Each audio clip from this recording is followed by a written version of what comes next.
Buenos días, Cuernavaca. Buenos días, Morelos.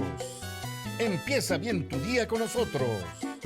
Estamos transmitiendo desde Cuernavaca, Morelos, México, la ciudad de la eterna primavera para todo el mundo. Desde la plataforma en Facebook de radioprimavera.mx. Buenos días, Cuernavaca. Buenos días, Morelos. Comenzamos.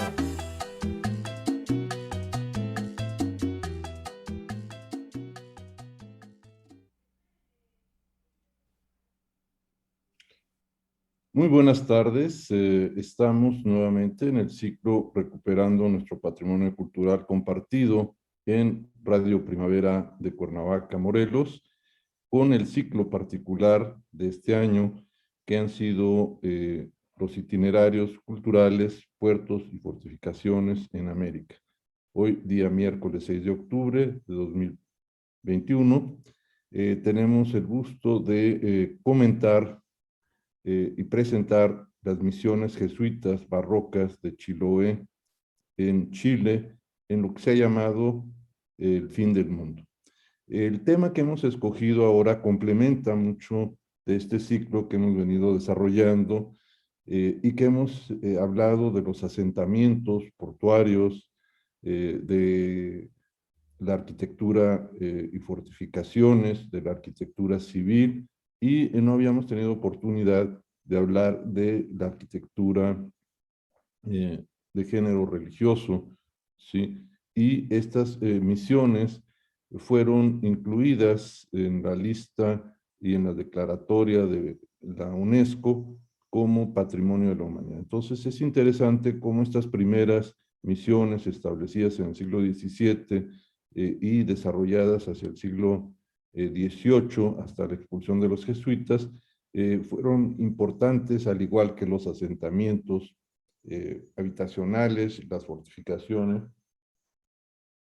y los puertos a lo largo de lo que es el Mar del Sur o el Océano Pacífico. Vamos a dar inicio a la plática del día de hoy.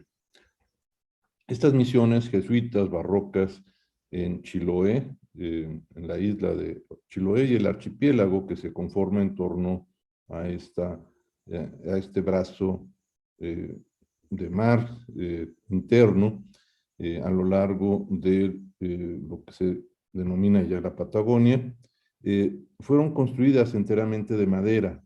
Las iglesias de Chiloé constituyen además un ejemplo único de la arquitectura religiosa en Latinoamérica.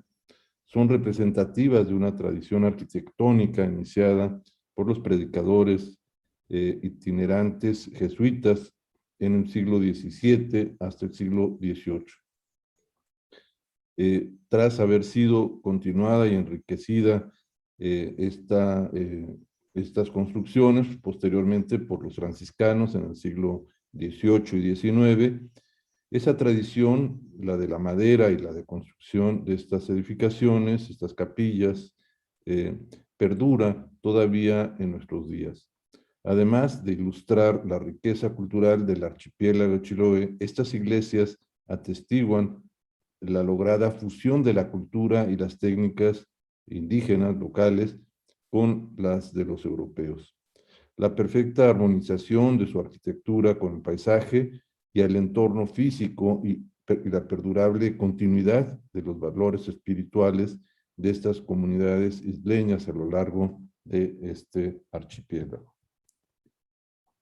Chile y su municipalidad de Castro, Chonchi, Talcahué, Puqueldón, Kemchi y Chinchao en la isla principal de Chiloé, corresponde a la provincia 10ª de la región llamada de los Lagos. Está localizada en estas latitudes que marca la referencia que estoy presentando, y su fecha de inscripción, como habíamos mencionado, por la UNESCO para esta declaratoria fue en el año 2000.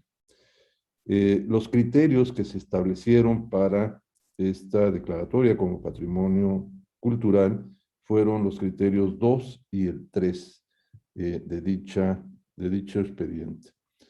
Una breve síntesis, la tengo en inglés, la pueden consultar en el texto que voy a dejar para la grabación, pero lo constituye un conjunto de más de 70 iglesias que se conservaban, de las cuales 16 fueron las que se seleccionaron para esta declaratoria. Todas ellas corresponden a la presencia de los jesuitas en el siglo XVII y posteriormente a su expulsión por los franciscanos, que las retomaron y las administraron durante el siglo XVIII, XIX, edificando algunas otras. Es una de las muestras más excepcionales de la arquitectura en madera hecha por arquitectos de Ribera, arquitectos, más que arquitectos, constructores y carpinteros de Ribera, los que realizaban embarcaciones de vela, hacían reparaciones de grandes galeones que arribaban al lugar para su reparación, y todas estas edificaciones en maderas locales, en toda esta serie de sitios que vamos a estar mencionando a lo largo de la exposición, fueron realizadas por carpinteros de carpintería de barcos. Eso es muy interesante y que se lleva a la edificación de arquitectura religiosa.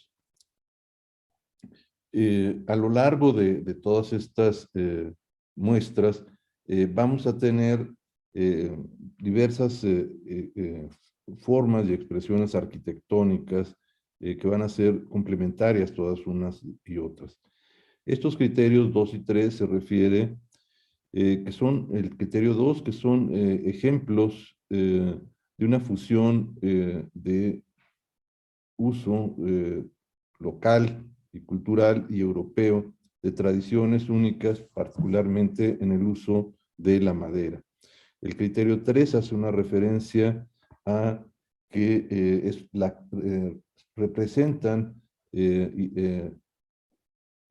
la presencia jesuita en el siglo XVII y XVIII y que se ha conservado de manera continua en esta región del archipiélago de Chiloé, y es una de las expresiones de madera más sobresalientes, particularmente por ser un material perecedero, es decir, que hay que estar recuperando, renovando, y ha sido realmente una suerte que estas 16 que han sido seleccionadas y un grupo mayor que forman parte de ese patrimonio se han conservado por sus comunidades.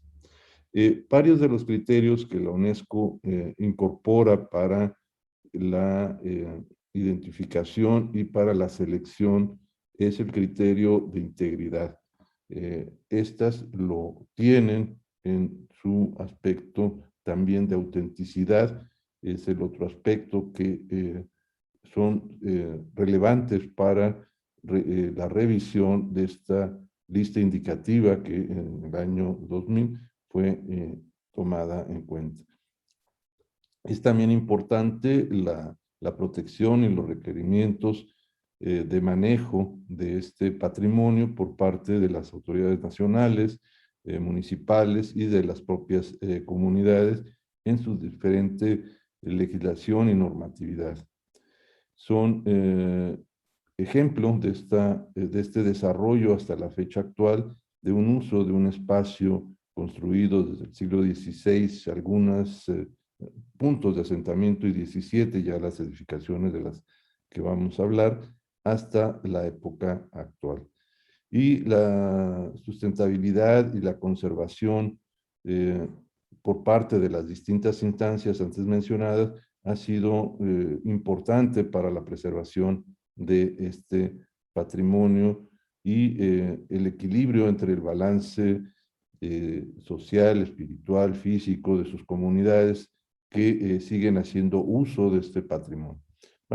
Llegamos ya aquí a esta relación de cuáles fueron las 16 seleccionadas por su autenticidad, el que están más completas, etcétera. Y tenemos aquí las ilustraciones desde la cabecera municipal o el centro, que es de la isla de Chiloé, que es Castro, y luego las distintas iglesias que están en cada una de estas regiones dentro de la isla principal o de las islas que conforman el grupo. Las 16 iglesias que fueron incluidas en esta declaratoria son iglesias, capillas y campanarios de las iglesias de Anchao, en la comuna de Chinchao, provincia de Chiloé, en la región de los lagos, así como también la iglesia de Rilan, en la comuna de Castro, en la misma provincia de Chiloé, la región de los lagos, la iglesia de Dalcahue, en la comuna de Dalcahue, la iglesia de Vilupuli, en la comuna de Chonchi, la iglesia de Chonchi, en la comuna de Chonchi, la iglesia de Quinchao, en la comuna de Quinchao, y el templo de San Francisco de Castro, en la comuna de Castro, así como la de la iglesia de Nercón.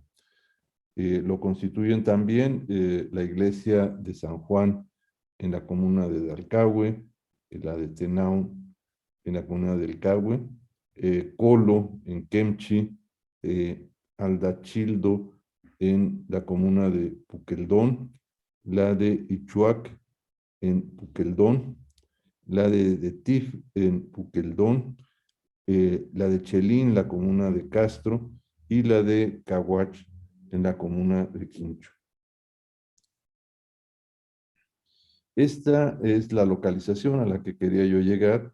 Esta es la isla principal, la población continental más al sur, en esta región de Chile, es Puerto Montt, que se encuentra un poco más arriba, donde estoy señalando, y hay un paso en ferry, al parecer se está edificando un puente que va a comunicar de manera más fácil, ya no a través de transbordadores, pero la forma actual es este cruce que se hace en donde se llega a la parte norte de la isla de Castro y al conjunto de islas que constituyen esta región del mar interior. Esta es la costa y el mar del Pacífico, y este es el mar interior que conforma un sistema de fiordos hasta la parte sur de Patagonia. El centro principal de la isla de Castro, de la isla de Chiloé, es Castro, aquí lo tenemos, y donde vemos estas representaciones de iglesias son las que están a lo largo, Ancud, a lo largo de la zona principal de la isla, y luego tenemos algunas repartidas en las islas separadas de la isla principal, como son todas estas que se pueden ver aquí en esta zona de archipiélago. Tenemos las vías de comunicación que ahora forman parte de un sistema terrestre, pero el sistema que existió principalmente en el siglo XVI, XVII, XVIII, fue principalmente marino, es decir, transportación a través de embarcaciones de un punto a otro, dentro de la propia isla, que era mucho más fácil, como de las islas circundantes.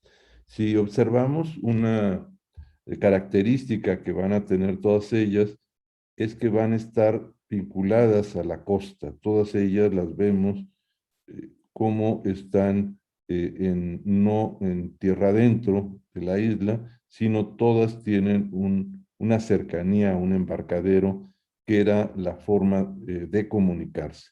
Podemos verlo en todas estas de la isla de Chiloé, ¿sí? Y podemos ver también en el archipiélago cómo están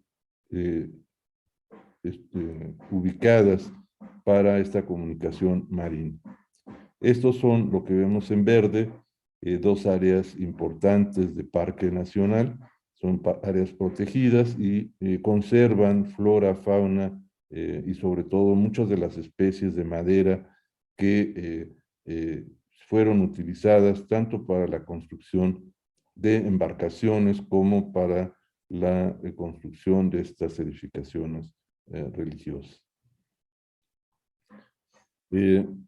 Hay un aspecto importante que es la relación de las comunidades con los templos y que es un atributo inmaterial de gran relevancia y que aporta una buena parte de su significado a través de las prácticas devocionales y comunitarias como las fiestas religiosas y actividades colectivas solidarias, como es llamado la minga. La minga corresponde a un trabajo comunitario no remunerado, como lo tenemos en otros lugares bajo otro nombre. En esta región, el tequio que nosotros conocemos bajo esta designación, o los trabajos de reciprocidad, etcétera. En esta región de Chiloé se le denomina minga al trabajo comunitario en la edificación de estas edificaciones religiosas. En la región, ya habíamos comentado en una conferencia anterior, fue habitada por los huiliches y los chonos. Y el territorio de Chiloé fue colonizado tempranamente por los españoles que se asentaron en el lugar desde mediados del siglo XVI. En esta época llegaron los primeros religiosos, franciscanos y mercedarios, que se abocarían a la tarea de evangelizar a las poblaciones indígenas, persas y reducidas en estos sitios, en estas islas.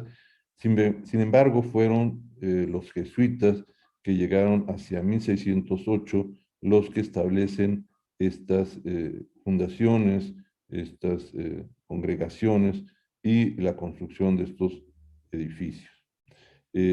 Ellos fueron los que organizaron el sistema de evangelización que tuvo un sello característico debido a las particularidades del territorio chilote, como es denominada esta región, su excepcional aislamiento, la dispersión de la población indígena y la comunicación natural por mar y su gran riqueza maderera son algunas de sus características que este grupo de religiosos encontraron. Ellos establecieron un sistema llamado sistema de misión circulante. Este consistía en grupos de religiosos, uno o dos, que hacían recorridos anuales por el archipiélago, permaneciendo un par de días en determinados puntos el resto del año, y el resto del año en la sede principal. Un laico especialmente preparado atendía espiritualmente a los lugareños, no eran los religiosos los que permanecían ahí, ellos ofrecían los servicios religiosos en este sistema circulante, como se llaman misiones circulantes o circulares, en donde se atendían de manera al menos 1 o 2 veces al año con el apoyo de estas comunidades locales, indígenas, que eran los que auxiliaban el transporte, el traslado de los religiosos en muy pocos meses, ya que la temporada en la que se podía hacer era muy corta y los meses de invierno y los vientos eran los que impedían tener un uso continuo durante todo el año de estas visitas. Estas dieron origen a las primeras capillas edificadas conjuntamente entre los misioneros y estas comunidades de fieles, quienes aportaban el trabajo y los materiales para su construcción. Estas actuales iglesias de Chiloé tuvieron sus versiones pasadas, pretéritas, en los mismos emplazamientos que estas antiguas capillas estuvieron en las más tempranas del siglo XVI, y se siguió con una tradición constructiva en su técnica y tipologías, con pocas modificaciones sustanciales. La función de culto permanece en todas ellas, al igual que las formas arquitectónicas, materiales y sistemas constructivos. Estos son los criterios, dos que habíamos mencionado, un valor universal excepcional por los cuales estas iglesias forman parte de este patrimonio mundial, y que se relaciona con su carácter excepcional en cuanto a la exitosa función entre las tradiciones culturales europeas e indígenas que produjeron una forma única de arquitectura en madera.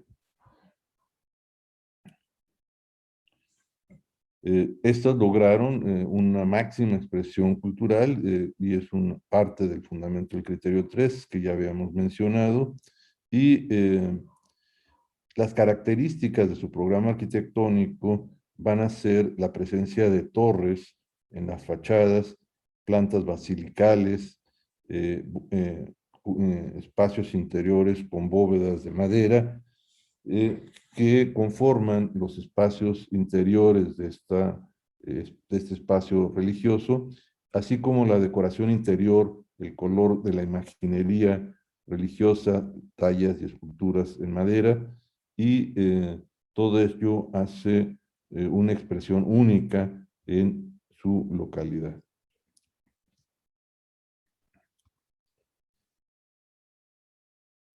La vista y la ubicación de ellas se puede percibir siempre desde el mar, es decir, vamos a ver en algunas imágenes cómo están junto a pequeños embarcaderos que eran usados por los propios religiosos, y los suministros de apoyos no llegaban tanto por tierra, los caminos eran muy complicados, difíciles, era mucho más fácil la comunicación marina por embarcaciones pequeñas.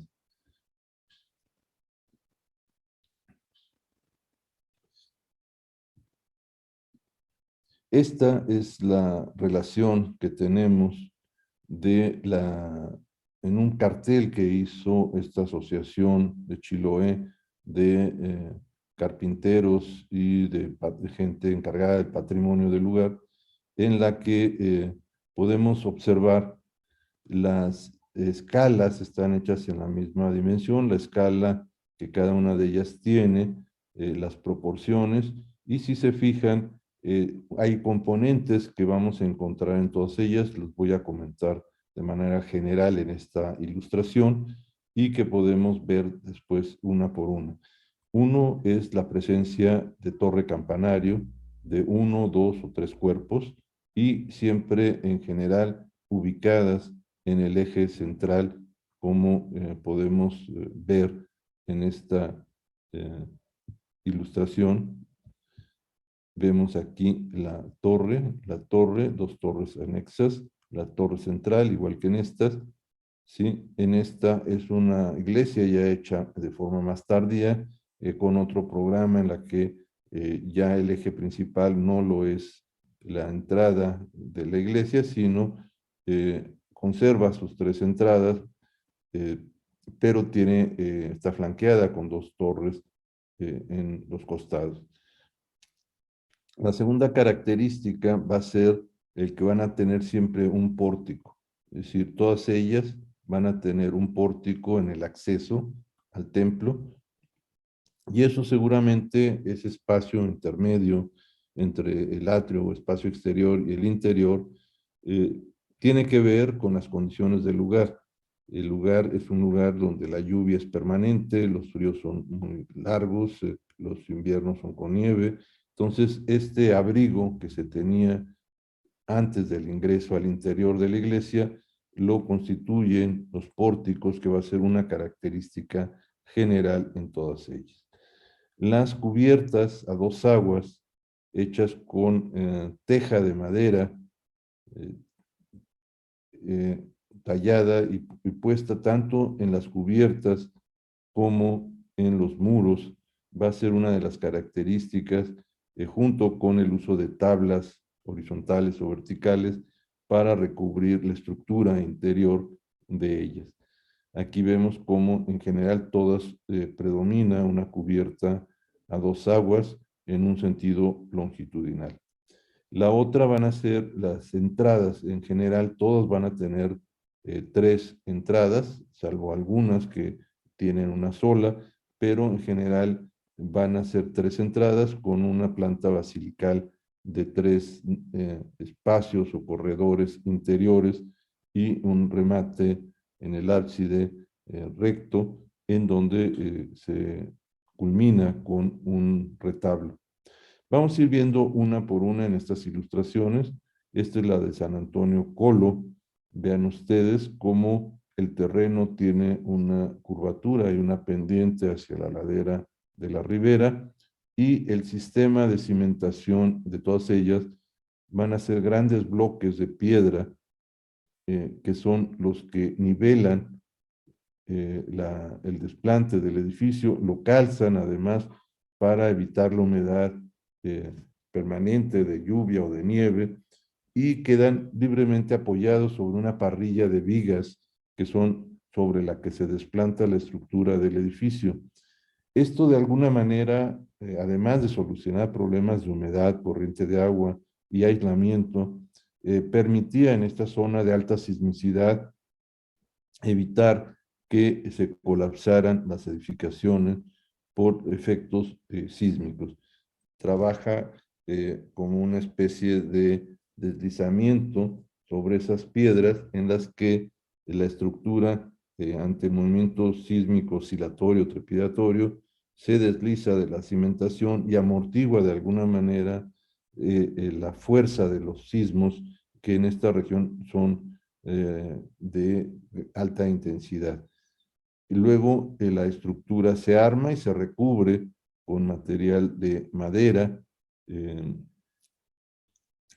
y la torre y su estructura queda siempre al frente con una ventana del coro que también va a ser característica. Vemos acá Nuestra Señora del Patrón del Patrocinio en Tenau, y vemos cómo se usan distintos tipos de expresiones arquitectónicas a través de los arcos de medio punto, rebajados, apuntados, y algunas decoraciones que se ponen en el tímpano correspondiente a la parte del coro. Aquí tenemos dos torres flanqueadas y la torre campanario en el eje principal de la iglesia, rematada con una veleta y una cruz. Esta es la correspondiente a San Juan Bautista. San Juan, vean, es una cubierta a dos aguas, la ventana del coro, arcos de medio punto, y la torre central con ventanas para iluminar y un remate en la parte de arriba, todo hecho en madera. Esta es la fachada de Nuestra Señora de los Dolores en Dalcahue. Vemos la diversidad de arcos, cómo hacen un ritmo especial, arcos apuntados, arcos de medio punto, arcos rebajados, en fin, y la decoración de la carpintería en las puertas, en donde la jerarquía la tiene la puerta principal y dos puertas laterales, con una escalinata a todo lo largo de este pórtico que sirve de ingreso a la iglesia.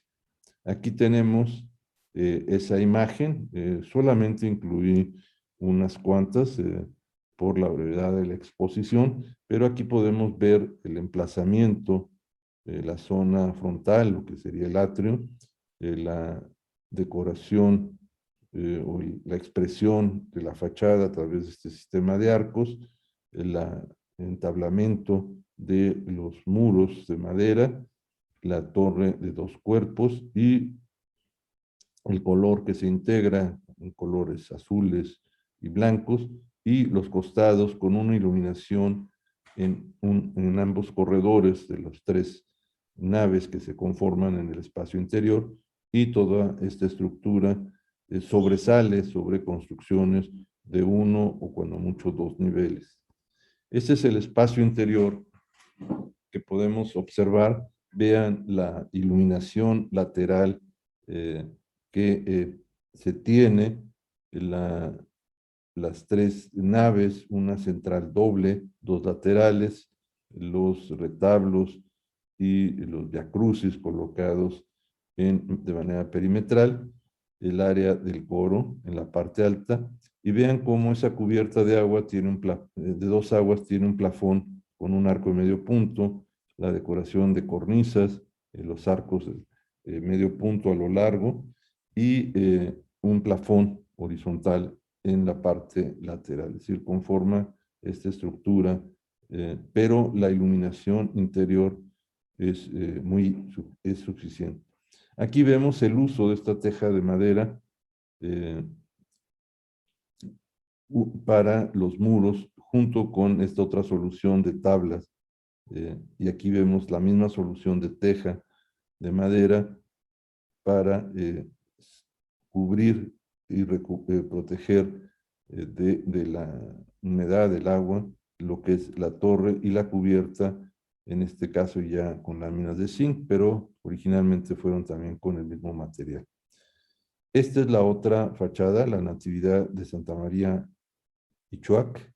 Vean la misma idea, se nivela con estas piedras sobre el terreno, las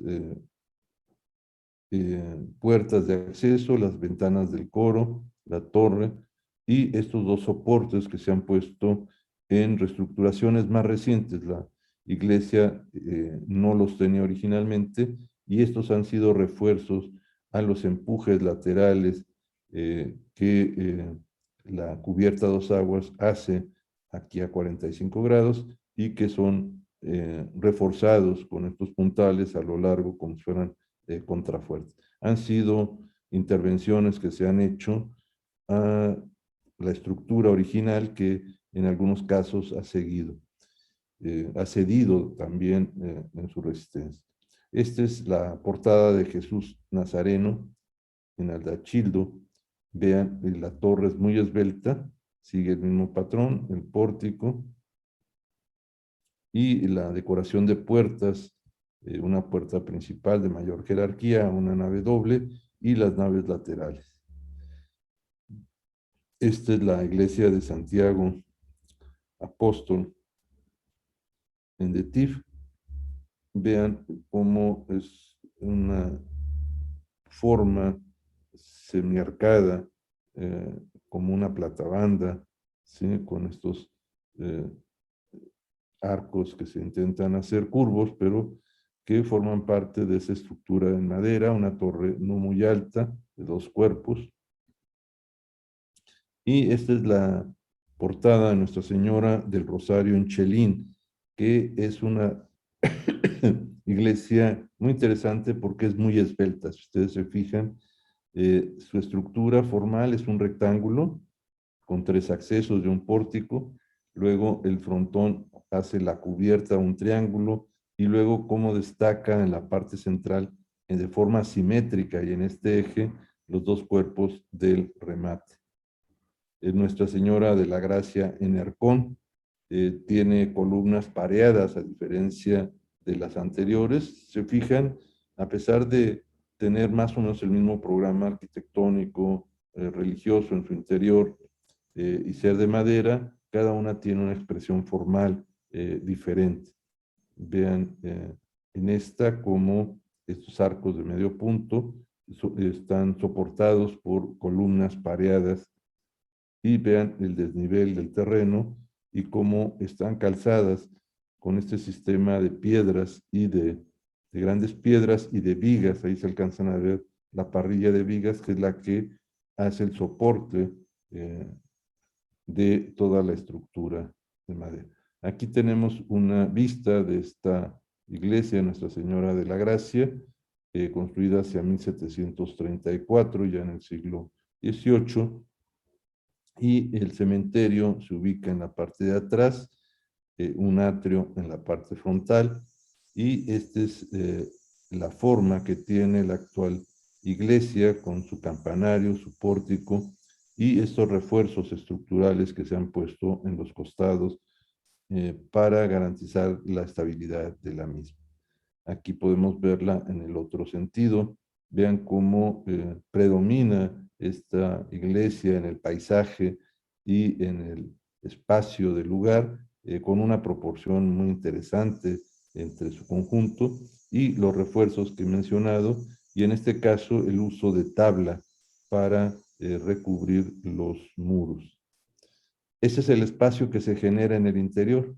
Si se fijan, sobre estas vigas de arrastre se hace un tablado. Eso garantiza cierta temperatura, cierto aislamiento de la madera sobre todo en los meses más fríos y de invierno. Las columnas son secciones cuadrangulares y la forma se le da con esta curvatura al fuste, se le da con tablas simulando la estructura redonda y luego se simula con la pintura un acabado de la madera como si fuera mármol. Es el marmoleado que caracteriza esta arquitectura y en la que los pintores trataban de simular con una edificación de madera que tenía elementos de piedra y de mármol. Entonces, es una estructura interna de madera cuadrangular con una forma exterior de tablas. Ahí se pueden ver el fuste como está redondeado, una base y un capitel y arcos rebajados en este sentido. La cubierta por fuera es a dos aguas, pero tiene, como en todas las anteriores, en la nave lateral, que es más reducida, un plafón de madera, y la nave central, que es el doble en todas ellas, con un arco rebajado y una bóveda de cañón corrido, y los remates con los retablos al fondo. Esta fue una de los templos que quise mostrarles cómo es la estructura interior, la que no vemos en la decoración de la parte baja. Aquí estamos sobre los plafones y los andadores que se tienen. Y aquí vemos el sistema de apoyos para las cubiertas de dos aguas, el entablado. Vemos los soportes, los andadores y luego el plafón. Este es el plafón que soporta el plafón horizontal o la bóveda. Aquí vemos el andador para el mantenimiento y estas son las columnas que corren hacia abajo y que están forradas como si fueran circulares. Esta es la sección.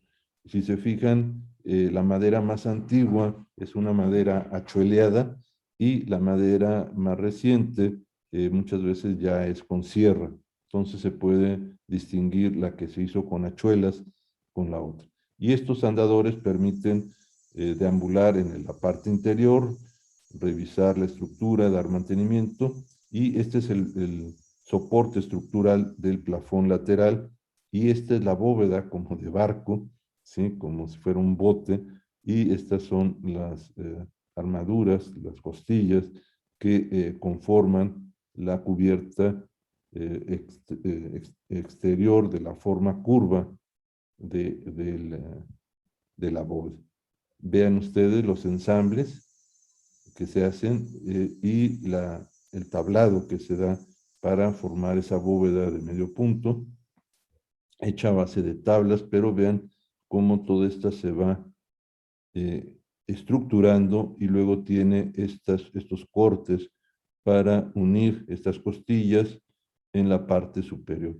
Casi parecería la estructura de un bote en la parte interna y el forro de este que ahora está dentro estaría en la parte de afuera. Estas son la estructura de muros, esta es la sección de los apoyos verticales y estos son apoyos, estructuras en diagonal que permiten darle más estabilidad a los muros y luego el recubrimiento de madera en tabla visto desde la parte interior. Aquí se ve los anclajes, vean toda esta técnica de anclar los soportes de estas ménsulas. Las ménsulas están puestas con tornillería. Originalmente se hacían con lo que llamamos clavacotes, que son clavos de madera, con un berbiquí se hacía la perforación y se anclaban con clavos hechos de diámetros de madera que quedaban estructurados. Aquí se pueden ver estos ensambles a lo largo y se puede ver los refuerzos del caballete. Esta es la estructura a dos aguas, este es el caballete, aquí están las vigas, las tablas, y luego este tirante ayuda a evitar que esto se asiente y pierda su forma. Aquí vemos, este es un clavacote, un clavo de madera, se hace la perforación y no se usa tornillería ni clavos, sino que se usan estas inserciones de madera, que ese es un sistema antiguo. Y aquí podemos ver estos detalles del anclaje que se hace. Simplemente se refuerza con algún clavo, pero prácticamente el ensamble permite bajar las cargas inclinadas y bajarlas en una carga vertical en los soportes. Y este es el detalle de la viga principal, el caballete, y vean cómo estos soportes se integran a esa estructura y luego tiene estos transversales. Aquí vemos el andador interior que sirve para caminar sobre el plafón. Aquí se ve la forma del remate de esa bóveda, cómo se remata y cómo se ensamblan los soportes estructurales. Aquí se ve parte de ese corredor, las instalaciones eléctricas que tienen que ser muy cuidadosas porque uno de los problemas de su conservación son los incendios y muchas de ellas ahora pueden ser provocadas por las instalaciones eléctricas. Aquí vemos el caballete en la parte de arriba, la bóveda principal y todo el sistema de armado estructural hecho a base de madera. Aquí vemos los detalles, que es extraordinario. Aquí vemos los soportes en otro de los espacios y la escalera desde el sotocoro, el coro bajo, sube al coro alto, se comunica con la nave principal. Vamos a ver en esta otra imagen el templo de San Antonio Vilupuri, ¿sí? Muy esbelta la torre, con las mismas características que hemos venido comentando. En esta quise incluir la cercanía de todas ellas al arribo y al brazo de mar que entra y que está al interior de este archipiélago. Aquí se ve a unos cuantos metros, no más de 50 metros, la iglesia está en esta elevación, como los actuales pobladores están aquí con sus embarcaciones y el embarcadero para comunicarse en la antigüedad y fue la manera en que se podían mover, era junto a la costa y usando esto. Ahí se ve una araucaria, que es el árbol característico de esta zona, y vean cómo en este templo de San Antonio de Padua de 1758 podemos observar la teja de madera que sirve tanto para la cubierta como para los muros. Y la torre también recubierta con madera, muy esbelta. Aquí se ve con una escala el pórtico y la ventana del coro y el campanario en la parte superior. Vean aquí el soporte vertical está recubierto con estas maderas y aquí en estas no tiene la policromía que en otras se ha puesto, sino que es una madera natural. Este es el espacio del pórtico previo al ingreso de las tres naves, los tres accesos de la iglesia. Esta es Nuestra Señora del Rosario en Chonchi, Santa María Rilan, muy vertical, muy esbelta, casi hace referencia a estos arcos apuntados, la esbeltez que se genera en esas torres. Santa María de Loreto en Achao, más rectangular, más horizontal, arcos de medio punto, el triángulo del frontón y luego un cuerpo rectangular y luego el remate del campanario en el cuerpo superior. Y aquí está un detalle de esta iglesia. Vean cómo sobre esta plataforma elevada se desplanta la iglesia. Este es el pórtico, tres ventanas en el coro, una iluminación en la escalera y toda hecha con teja de madera. Y este es el espacio interior, que es extraordinario. Vean los corredores laterales la nave central, los retablos, una puerta lateral, y vean cómo en este caso el plafón es plano y en este es un arco rebajado, pero tiene una decoración de nervaduras, o sea, haciendo una referencia a una cubierta que podía haber sido en piedra. Este, Aquí se ha raspado un poco la pintura, siempre estuvieron pintadas y en muchos de los casos simulando la idea de mármol o de piedra. Aquí se ve una vista de esta bóveda extraordinaria y como en una parte tiene esta cúpula en madera interior, es solamente una cúpula de plafón, no sale, no apunta en el exterior, queda oculta bajo las dos aguas. Y esta es la estructura en una maqueta del lugar, en donde se puede ver todo el sistema estructural de esta y otras edificaciones, y luego los recubrimientos que permiten proteger las cubiertas, los muros y las fachadas. Pero esa es la estructura original. Nuestra Señora de la Gracia, de Gracia en Quinchao, Santuario de Jesús Nazareno en Caguash, y esta, que es ya más temprana y más tardía, una primera edificación fue del siglo XVI y posteriormente está ya del siglo XX, principio del siglo XX, San Francisco de Castro, que es la población principal. Ya esta cambia el sistema, vean, son dos aguas, pero no tiene una torre al centro, sino tiene un amplio iluminación de la ventana en el coro, dos torres, es uno de los pocos casos donde hay dos torres, y en este sobresale una cúpula elevada que en los demás no tenemos y una linternilla en la parte superior. Y aquí está el diseño recubierta con lámina de zinc y teja de madera. Aquí se ve la torre, la entrada principal. Y este es el espacio interior, que es extraordinario. Vean la altura y esbeltez que esta construcción, que sobrepasa en escala a muchas de las anteriores, y todo hecho a base de maderas, la nave principal y las dos naves laterales. Este es el detalle de las columnas, el fuste y el capitel, cómo se prolonga parte de ella a una cornisa, y luego hay una elevación en la parte de arriba, y cómo se forman en los plafones estos formas curvas,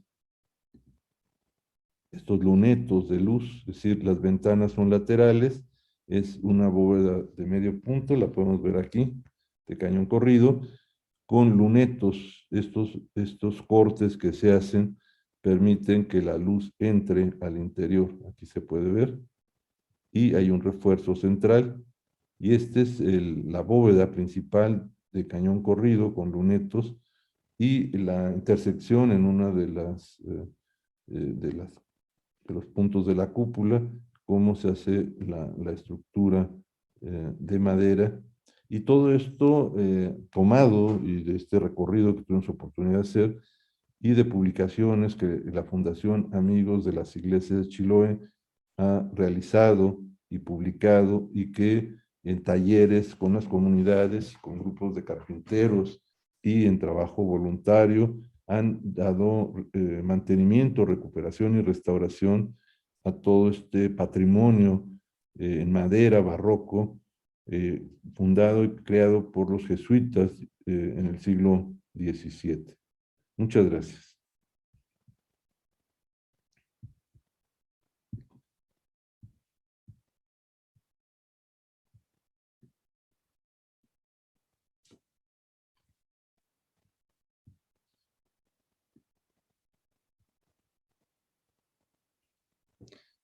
Vamos a pasar, tenemos unos minutos, unos 10, 15 minutos. Vamos a pasar a comentar con todos ustedes las preguntas o comentarios que nos han enviado en el chat. Antonio Grajales nos dice: muy bonitas construcciones, muy loable que se conserven esas estructuras de madera. Neo Gómez Fierro, por favor recomienden algún libro para aprender sobre más del tema. Voy a buscar las referencias en la próxima sesión, lo incluyo al final de la presentación para que puedan acceder a estas publicaciones. Gonzalo Pastrana, en algunos casos el diseño de las estructuras resulta espectacular, sí, lo es, a mí me sorprendió.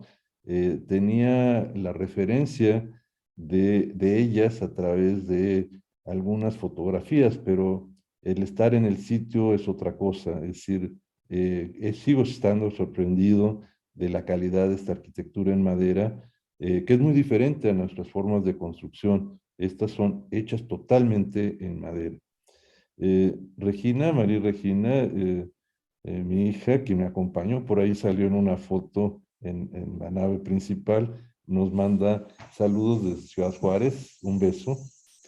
Ana María Romero, en México, ¿existe este tipo de edificaciones? No, tuvimos edificaciones mixtas, es decir, las construcciones del siglo XVI en México fueron elaboradas en mamposterías y las cubiertas de casi todas ellas fueron estructuras de madera. Todavía en la región de Michoacán, en Chiapas, se conservan muchas, se han perdido por incendios o deterioro, y de muchas de ellas del siglo XVI fueron cambiadas a cubiertas de mampostería con bóvedas, etcétera. Muchas se han colapsado por la actividad sísmica, han cedido y se hicieron refuerzos en los contrafuertes, etcétera, pero este sistema me parece importante en un lugar de alta sismicidad, es decir, un lugar como Chile o como México, las estructuras de madera permiten que los colapsos durante momentos sísmicos se disminuyan. Quizás gran parte del daño que hemos tenido en nuestros edificios del 16 fue que en su momento histórico cambiaron de cubiertas de madera más ligeras y que tienen un mejor trabajo estructural ante la sismicidad por bóvedas. Casi siempre los daños en los sismos son en lo que llamamos riñones o a lo largo de la bóveda en sentido longitudinal, y cuando le ponemos cúpulas, los colapsos son mayores.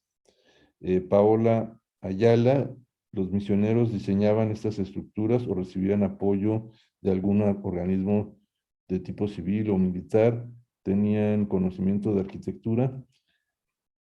Yo creo que se auxiliaban, por lo que he leído al respecto, se auxiliaban de los carpinteros que estaban a la mano en la isla o en el lugar y que tenían técnicas de manufactura de barcos, es decir, sabían hacer ensambles, sabían aislar, sabían impermeabilizar para que el barco no se hundiera.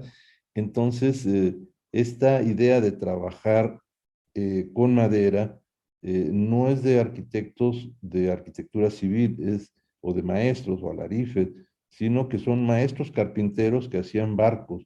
Era carpintería de ribera, como se le llama, y que podían hacer una embarcación o repararla, o podían hacer una estructura de madera y una cubierta. Estas bóvedas que vimos casi parecen embarcaciones invertidas, en donde la estructura interior queda por fuera para soportar el acabado de la bóveda, y el tipo de ensambles que se ha encontrado en todas ellas corresponden más a una arquitectura naval que una arquitectura civil.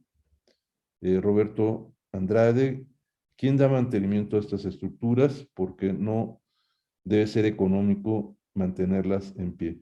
El sistema de trabajo comunitario, es decir, las comunidades con carpinteros locales o chilenos que se han integrado ya bajo una dirección de arquitectos restauradores, son los que ven la manera de reestructurar, es decir, se cambian piezas que han sido dañadas, se cambia un puntal por otro, casi siempre por una madera similar o mejor, pero se cambia pieza por pieza y se conservan las que están en buen estado. Entonces, eso permite una autenticidad, es decir, la madera tiene cierta duración, pero la tradición que se tiene para restituirlas permite mantener la tradición intangible, inmaterial, de una actividad artesanal que se tiene en el lugar.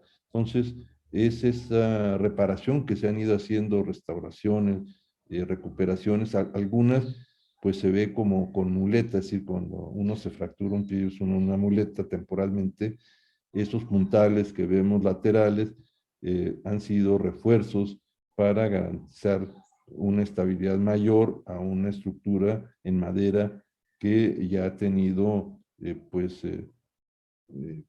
cambios estructurales y que se requieren esos apoyos con el mismo material para que tenga un trabajo homogéneo, pero son las comunidades las que poco a poco han ido recuperando este patrimonio, 16 de las que ha identificado como más relevantes la UNESCO, pero son más de 16, llegaron a haber 70 capillas de distinto tamaño dispersas en todo ese archipiélago. Alejandro Tapia, cómo daban tratamiento a la madera para resistir la cercanía con el mar. La madera debe ser cortada de manera correcta con respecto a los ciclos lunares.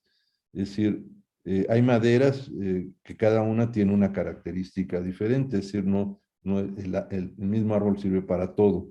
Hay maderas que tienen características y densidades y resistencias diversas, y entonces esas maderas se utilizan para elementos estructurales diversos, es decir, los apoyos con cargas mayores usa una madera, para otras se usa una madera con más flexibilidad, y el obtenerla del propio bosque, cuando estos existían, ha sido importante. Ahora esto ha complicado mucho porque muchos de los bosques se han perdido y tratan de restablecer esos bosques para tener las maderas para su restauración. Entonces, el cortar la madera de manera correcta con el ciclo lunar, es decir, cuando hay luna llena, la savia sube al tronco y al árbol, las ramas, y el corte va a afectar mucho a la capacidad y permanencia de esa madera. Se usa con luna no llena, sino nueva, en la que la resina, todas las resinas interiores, la savia del árbol está en la parte baja, entonces la madera se puede cortar. Luego viene el secado, que se debe hacer de manera correcta. En algunas se hace un estufado para terminar de secarlas, y cuando ya la madera está seca, se puede colocar. Entonces, eso ayuda a que la madera tenga las características y la resistencia, y la madera cercana al mar no tiene ningún problema. Los barcos son de madera y pueden resistir perfectamente. Y de ahí los clavacotes que mencioné a lo largo de la exposición, esos sí tienen un efecto con la salinidad, es decir, todo lo que pongamos de tornillería, clavos, la presencia de la humedad y de la sal hace que se estropeen rápidamente, se oxiden, y de ahí que la estructura original se hacía con clavos de madera, es decir, el mismo material para garantizar la homogeneidad de la estructura. Vimos ahí un clavacote, ahora ya no se usan tanto, han puesto tornillería de otro material que puede resistir más a la actividad marina, pero originalmente no se tenía acceso a materiales metálicos, era muy difícil su conservación también, y se hacía todo en madera. Y la humedad es es uno de los principales deterioros de la madera. Entonces, el tenerla aislada de esa humedad, calzándola, como vimos, permite que no se humedezca, que seque, que se ventile. La humedad por condensación se elimina, tanto del suelo como ventilando la parte interior, La protección de los volados de las cubiertas a dos aguas hace que no se humedezca tanto los muros, y la teja, que cubre un 20%, el otro 20% inferior y superior sirve para traslapes.